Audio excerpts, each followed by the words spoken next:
LG Turbo Drum ini membilas normal, tetapi saat mengeringkan tabung tidak bisa berputar. Saya cek langsung pada mode spin, tunggu beberapa saat. Display sudah menunjukkan angka 6, ternyata memang tabung tidak bisa berputar seperti seharusnya. Kita langsung saja pada komponen yang dicurigai, yaitu sebuah sensor atau disebut juga pressure switch yang berfungsi memeriksa air di dalam tabung lalu meneruskan informasi kepada IC program. Soket sensor yang sedang saya lepas sudah terlihat bercamur berwarna hijau kebiruan. Mohon maaf jika videonya miring-miring karena saya memegang kamera dengan satu tangan.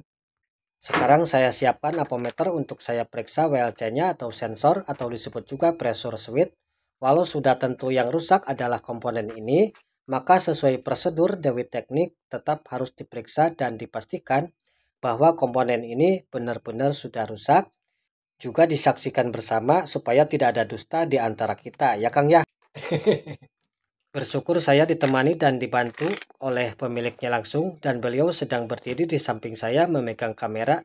Berbeda dengan tadi di awal-awal saya memegang kamera sendiri, jadi hasil videonya bergoyang-goyang. Sekarang kita ukur nilai kapasitor nonpolar yang ada pada komponen ini antara pin kiri, pin tengah dan kanan. Nilainya sudah terpaut jauh sekali. Dan sekarang kita ukur spoolnya. Terlihat antara 21 dan 22 ya. Hanya spoolnya saja yang masih oke.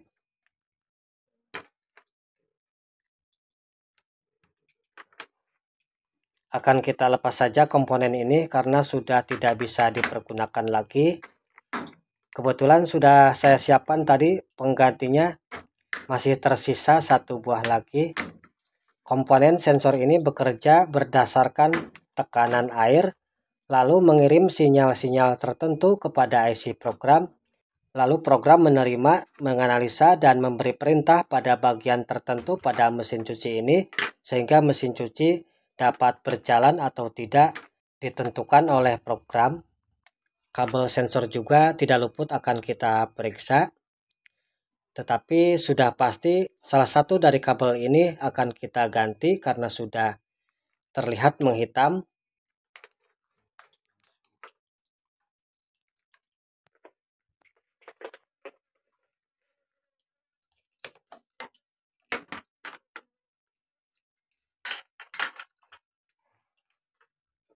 Terus? Ini adalah sensor pengganti yang akan kita pasang. Kabelnya sudah kita potong dan akan kita solder saja ya.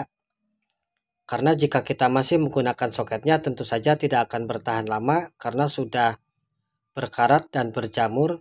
Dan sebaiknya jika sudah disolder seperti ini, kita tutup dengan lem bakar supaya mencegah dari korosi. Kabel oranye dan kabel ungu atau kabel yang pinggir semua bertukar posisi tidak jadi masalah. Yang penting kabel tengah tetaplah pada posisinya, yaitu di tengah. Semua disolder dan serapi mungkin. Kemudian ini kabel putih tidak saya pasang pada posisinya semula karena sudah menghitam. Dan ini yang saya pegang adalah kabel yang telah saya masukin sebagai penggantinya. Kita solder pada posisi pin tengah. Silahkan dilihat dan disimak, perhatikan arah tangan saya. Karena jika dengan kata-kata bisa saja saya juga lupa untuk membahasnya. Agar nanti kalian tahu jika menemukan mesin cuci dengan kasus seperti ini, yaitu bisa membilas tetapi tidak bisa spin, agar bisa memperbaikinya sendiri. Duh, tapi tadi kalah bahayanya Kang. Oh, kalau ketoker tidak, baiklah kan nyedek ke warung.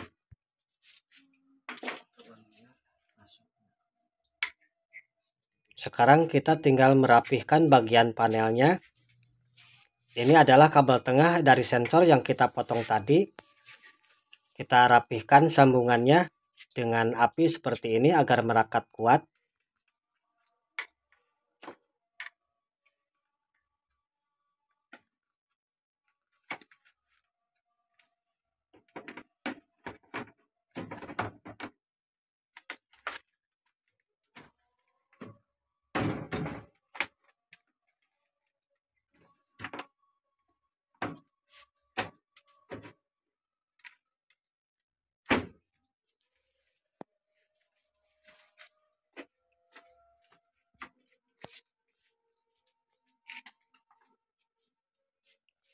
Dan mohon diingat, ini adalah kabel tengah yang kita ganti tadi. Sekarang mesin cuci siap dites dan akan saya colokkan power listriknya. Teleponnya udah diganti ya? Iya, ini Kang. Sekarang kita tes pada mode spin. Tekan power, kemudian tekan spin, kemudian tekan start. Tunggu beberapa saat. Proses drain sedang berlangsung, membuang sisa-sisa air di dalam tabung.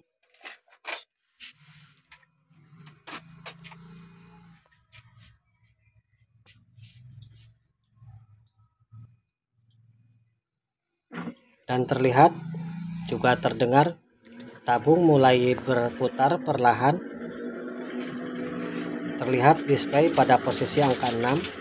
Berbeda sekali dengan yang tadi. Pada saat kita belum mengganti sensor, pada posisi display menunjukkan angka 7 dan 6. Tabung tidak berputar, tidak berespon sama sekali. Sekarang terlihat normal dan mesin cuci artinya bekerja kembali dengan baik.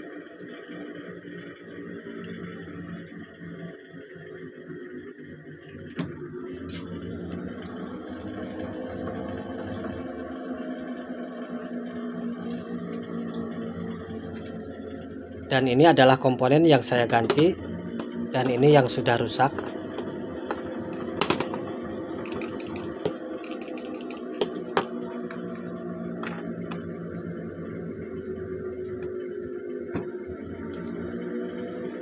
Ini soket yang tadi kita potong sudah korosi dan kabelnya bermasalah. Juga ini sensornya. Ingat, jika kabel sudah menghitam, ganti seperti ini.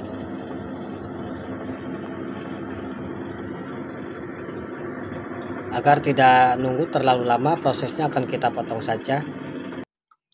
Kita langsung saja skip di angka akhir, angka 1.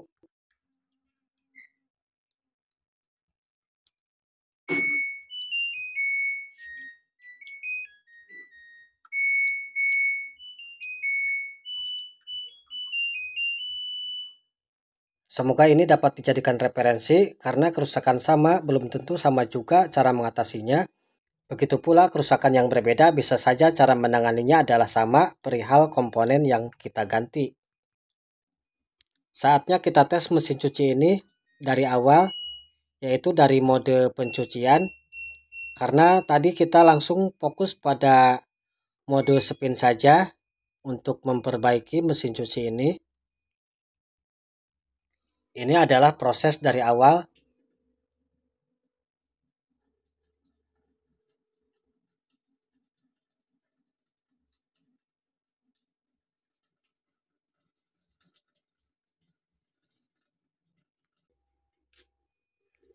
Kita lihat air sudah mulai mengalir walau kecil, tapi tidak apa-apa. Nanti kita bersihkan filternya setelah ini.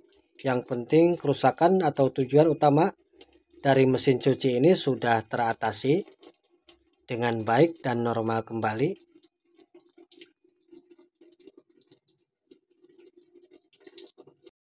Proses pilas sedang berlangsung. Dan bagi kalian yang belum like dan subscribe, silahkan like dan subscribe dulu. Tidak juga tidak apa-apa, karena saya ingin yang rela saja.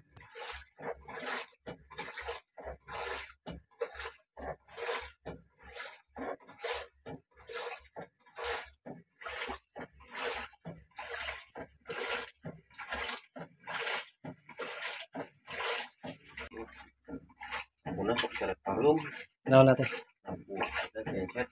Genset.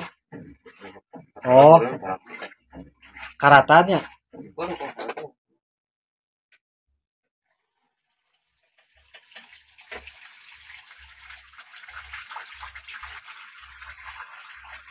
Bocor nanti tukang.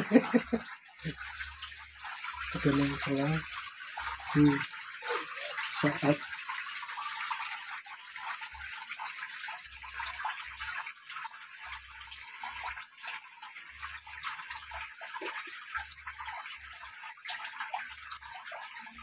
proses drain masih berlangsung, kemudian akan kita nantikan saat-saat penting, karena pada posisi ini akan jadi penentu reparasi selesai dengan baik atau tidak.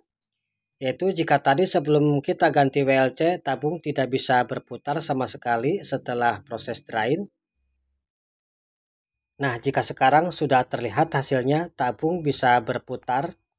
Kesimpulannya sekarang kerusakan dari mesin cuci ini sudah dapat diatasi dan berhasil dengan normal kembali. Kemudian mungkin tersirat beberapa pertanyaan dari kalian, yaitu mengapa harus tes dengan mode spin?